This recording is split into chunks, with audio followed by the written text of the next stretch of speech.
信就是所望之事的实底，是未见之事的确据。这一节圣经很简短，那我们牧师等一下要为我们做很深入的开示，请志美牧师。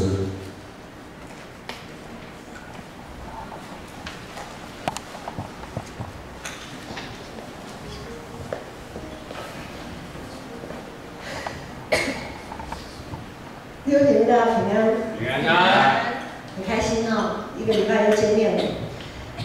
今天讲的这段经文虽然很短，但是其实是一个非常有名的、非常著名的，所有基督徒都通常都会知道的一节经文。那在讲这节经文之前呢，我要先讲一个小小的故事，这是我前几天开一出戏剧里面，这出戏剧韩剧。让爱重新出发。这个戏剧里面讲的，有人看过这部戏吗？应该是电影吧，这应该是个影片，《让爱重新出发》。哦，没有，太好了。好，这部戏剧呢，它的男主角是一个还没有成年的少年，大概就像你这么大吧，就是人不要自己对号入座哈。好，就是一个未成年的少年，他有一次和一位少女。和他女同学在男女独处一室的情况下冲动，然后呢就和他发生不该发生的关系。不多久，这位男主角呢，他也因为一些原因，他被抓去少年的戒护所，被禁足在里面。好，当这所有就是有一群少年嘛，就被抓去了戒护所这样。那所有被禁戒的少年，因为他们都还未成年，所以他们都有监护人啊。所有的监护人呢，他们这样呢，一一把他们带回家，付保证金啊，然后带回家之后，这个男主角的家人始终都没有出现。然后那个戒护所的人问他说：“啊，你的爸爸妈妈呢？啊，你的谁谁谁怎么都没人呐？怎么都没人来接你啊？”他就说：“我没有爸妈。”他也不知道他的爸妈到底在哪里。最后呢，还是。过了好长一段时间，还是戒护所的人帮他找到了他的妈妈。那他的妈妈为什么都不出现呢？因为他的妈妈当初是因为未婚生子生下他的。那未婚生子生下他之后呢，他的妈妈的家族当然全部人都反对，把他逐出家门，扫地出门，他就从此自力更生。那一个少女也还没有。就是也没有，就还未成年嘛，你去找工作一定到处碰壁。那对一位尚未成年的少女来说，她怀孕生了这个孩子，她当然只能丢给别人啊，她能自己养吗？她连自己都养不起，她怎么会养一个孩子呢？哈，所以这个少女除了欺骗、哀求跟耍赖，在这个社会上她根本没有办法生存。那自己要生存下去就已经不容易了，现在这个少女为什么要去看？他的孩子呢？因为他好奇心，他很好奇。当初我丢掉了这个孩子，长大到现在到底长什么样子？他很好奇去看。结果一看呢，就好像有点心软了，就放不下了哈。所以这个母子两个人呢，在彼此当中互相取暖，好像霎时有一个新的方向，啊，互相鼓励，都是。天涯沦落人这样子，但是不多久啊，这个男主角就是这个少年，从他的朋友啊，就是结党啊，他们以前少年出去就是骑摩托车、重机啊，到处跑啊，这样结党，然后结党的同伙呢，就告诉这个少年说：“你当初跟你的同学在密室。”发生了不该发生的关系，那位女同学她有怀孕，生了小孩，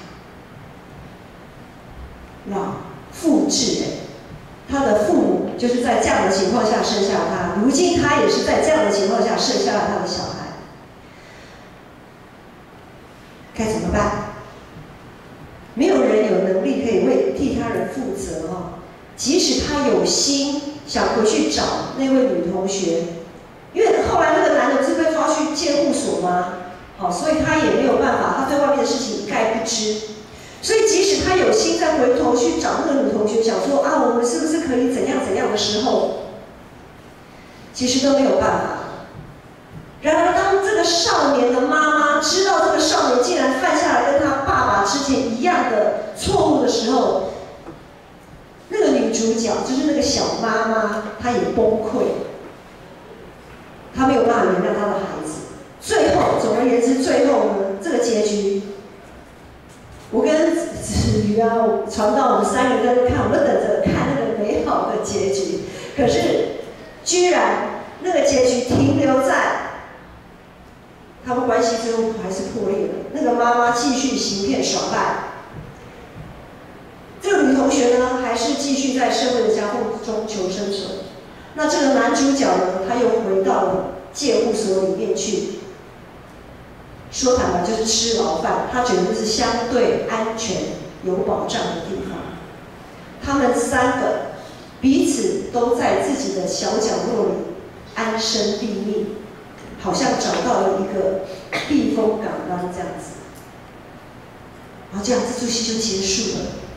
一部戏的结束都有一些跑马灯跑出来嘛，比如说编剧是谁啊？谁？我们3个看着傻眼啊，这就没有。这么 low 的一部电影，好沉哦，好沉哦！那个已经晚上12点了，看这种片，觉得心情也实在是提不起劲样子，很沉重的一部片子。但是它其实真的也反映了社会很多的现实，很多时候我们真的是无能为力的，很多时候我们也不断的在找自己的避风港，我们也不断在人生当中找寻自己可以被认同的那个地方。其实身份不被认同是很痛苦的经历，不只是在这位少年，或者是那个小妈妈，还是这个女同学身上。他们所面对的是整个家族、社会的不认同。明天该往何处去，在他们的心里都是很沉痛的呐喊。我想不知道明天该如何，也不知道自己的身份怎么样的，不是发生在这一出戏剧里面的角色，在初代教会，也就是希伯来书写成的那个时代，在初代教会那个时代，有3种人都自称为是上帝的选民，一种是犹太人，一种是犹太基督徒，还有一种是外邦基督徒。犹太人是怎么来的呢？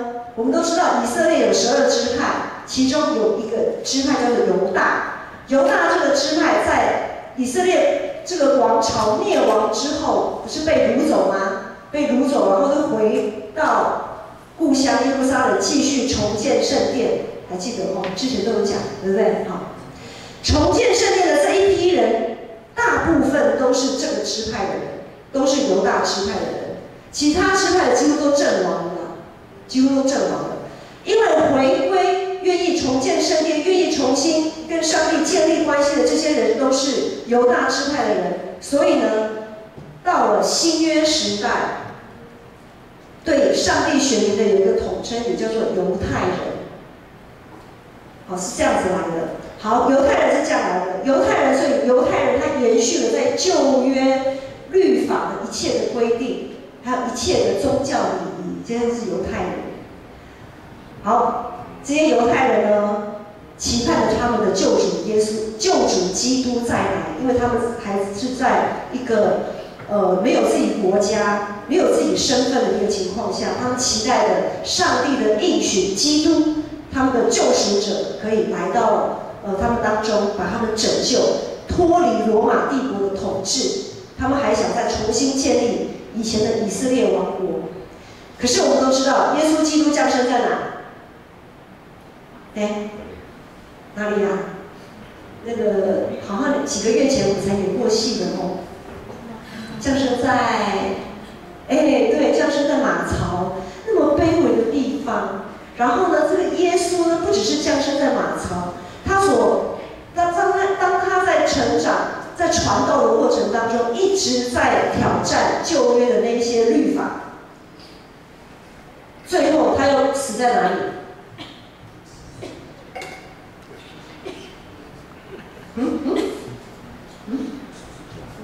十字架，对，他又死在十字架上。好，十字架是当时一个被咒诅的一个记号，就是你十恶不赦的人才会被钉在十字架上。这样子的人怎么会是犹太人期盼的基督呢？我们的救世主应该是骑着白马，心跳美美造三关的那种很威武、很壮硕、非常有威严的这样子一个君王，怎么会是一个出生在马槽，然后又是挑战我们的传统，然后又死在十字架的人？所以犹太人都不太相信耶稣就是他们的基督，以至于很多人不信，但是还是有少部分的人相信了。那相信的这些人呢，就叫做犹太基督徒。这样了解吗？犹太人、犹太基督徒。好，我先讲这两种身份就好了。这群犹太基督徒到底是要继续遵守过去旧约律法呢，还是要开始相信耶稣带来的恩典？他到底要相信律法还是恩典？因为之前传道他有讲到说，旧约的那些律法已经失效了，已经失去效力了。它之所以失去效力，就是因为人没办法靠着自己的行为来达到跟上帝有一个合一的关系。但是上帝借着摩西颁布的诫命律例，是以色列民族和耶和华上帝立约的那个基础，是他们一直以来的精神支柱。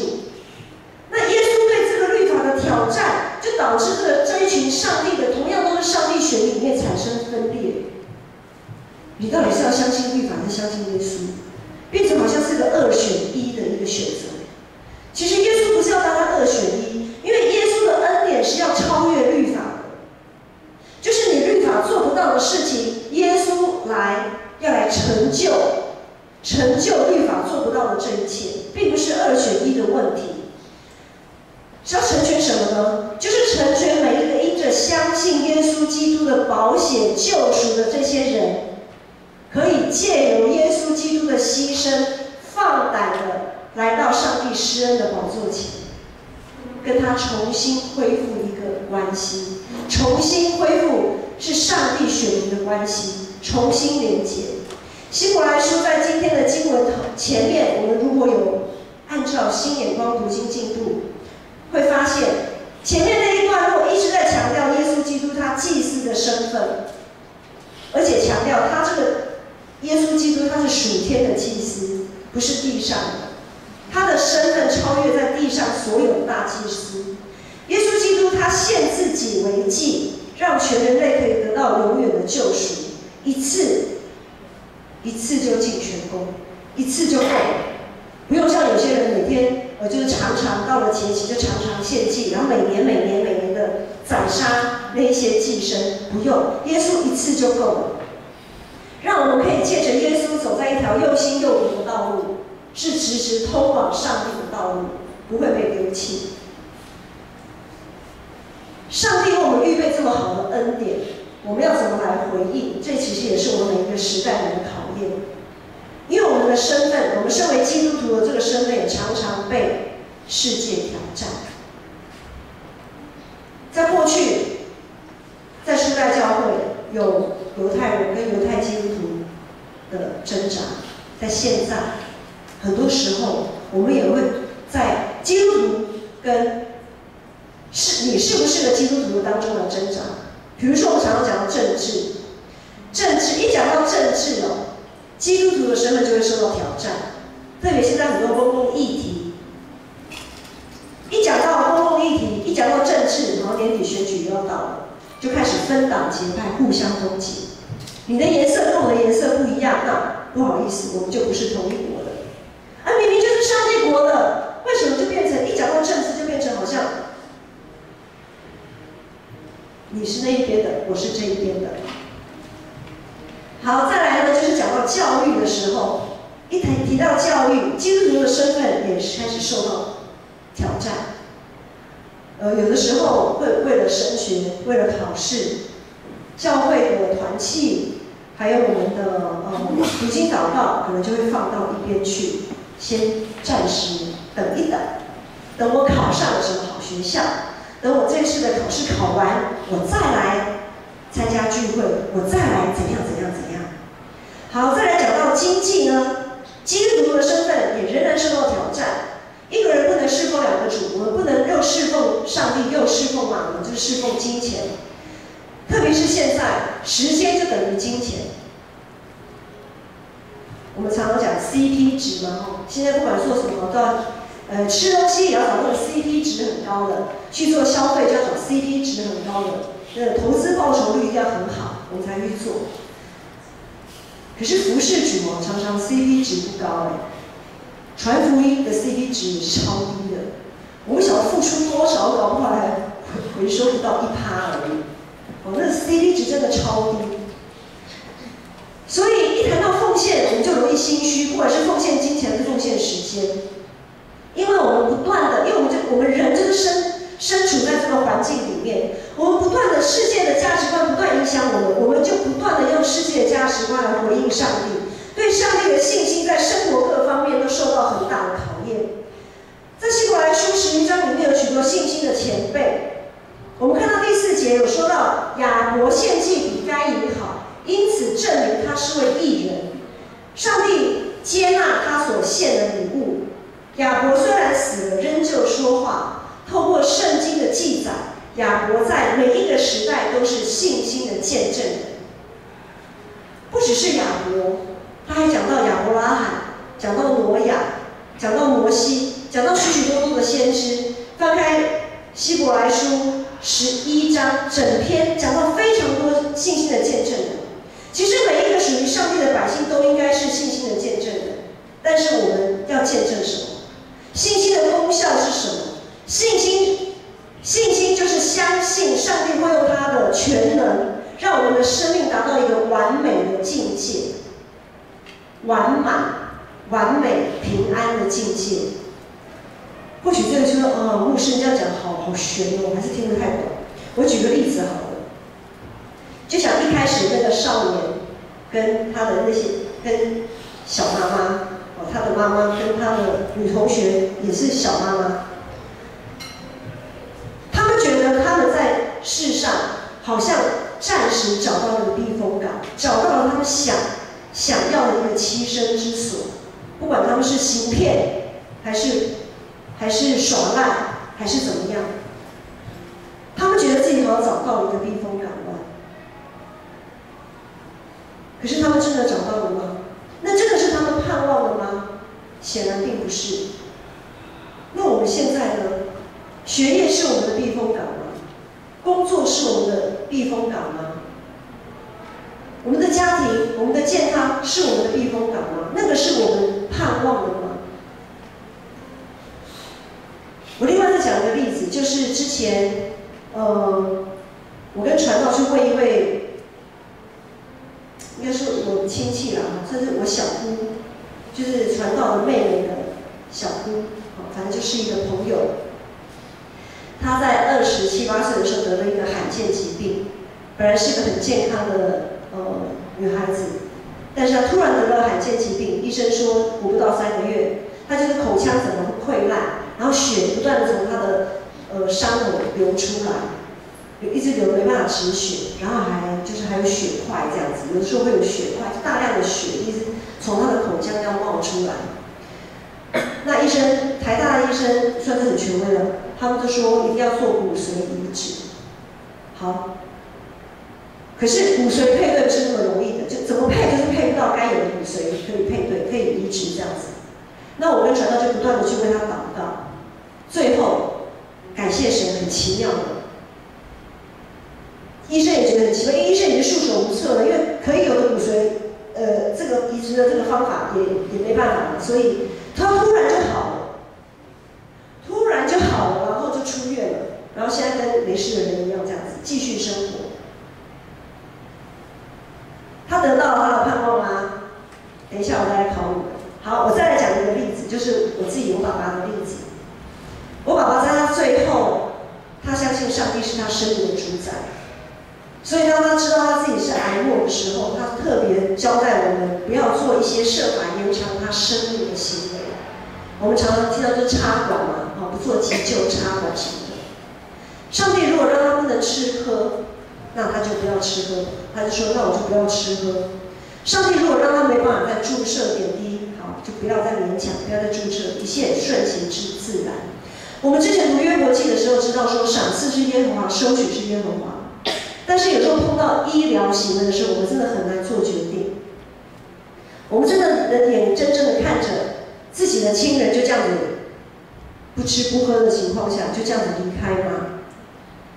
在当时有一位医生，也是一位长老，当他在查房的时候，他特地来跟我讲，他特地跟我说，他也特地跟他旁边的那个护理师，因为有个护理师跟着他嘛，他说因为我是牧师，所以他这样跟我讲，意思是他的建议不是给一般人的建议。他说他跟那个护理师说，因为他是牧师，所以我才这样建议哦，所以你不要跟其他的病患也在做这样子的建议。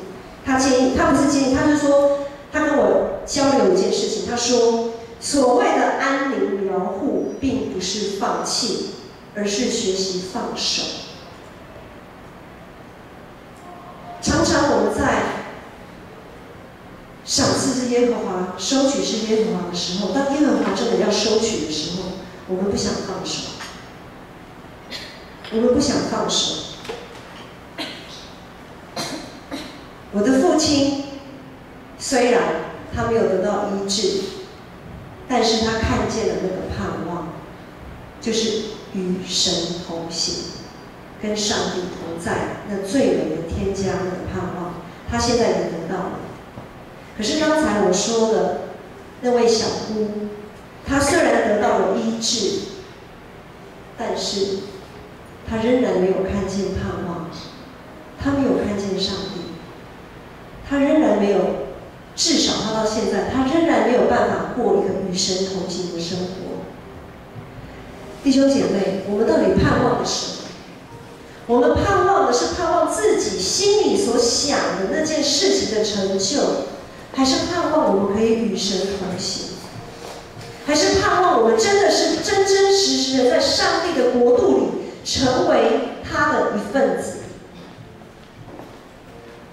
我们心里所想的某一个避风港，那不过就是一个暂时的，我们可以看得见的、听得见的，那些盼望都是暂时的。这些世界上的东西，总有一天会过去。唯有那个属天的盼望是不会被挪去的，是不会消失的。因着这样子的盼望，那一些在希伯来书11章里面那些信心的见证人，他们虽然看不到上帝所应允的一切，虽然上帝应允的一切还没有实践，在他们的那个时代还没有实践，但是他们凭着信心勇敢地做上帝喜悦的事情。然而我们现在都是那些应许的见证人，我们见证了他们看不见的事。那我们呢？我们是不是也能够凭着信心继续走下去，以至于让我们的未来，可能我们自己还看不见，可能上帝的灵让我们看得见，让我们未来的我们认识的人，或是我们不认识的人，继续的见证上帝的作为。但是前提是我们要因着相信，向着上帝走去。接下来这首回应诗说：“主耶稣，我来寻求你面，使我的心向你更深向你。”当我们在唱这首诗歌的时候，真正安慰我们的不是这首诗歌的歌词，不是这首诗歌的旋律，而是我们唱诗歌的那个对象，是我们的上帝安慰我们，是我们的上帝给我们有信心。我们到底盼望了什么？使徒彼得说：“金和银我都没有，我只有耶稣基督。”弟兄姐妹，我们一起起立来唱这首诗歌，让我们的盼望是看不见的那个上帝，而不是这世上的东西。主耶稣，主耶稣，我来寻求你的面，使我的心向你更深的向你。主耶稣，求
用你的宝血救赎我们，不让我们在这世上沉沦，不让我们在这世上寻寻觅觅，好像找不到一个避风港。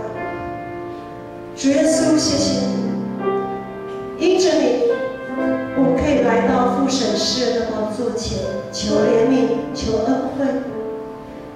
谢谢你，让我们在你的国度里有立足之地。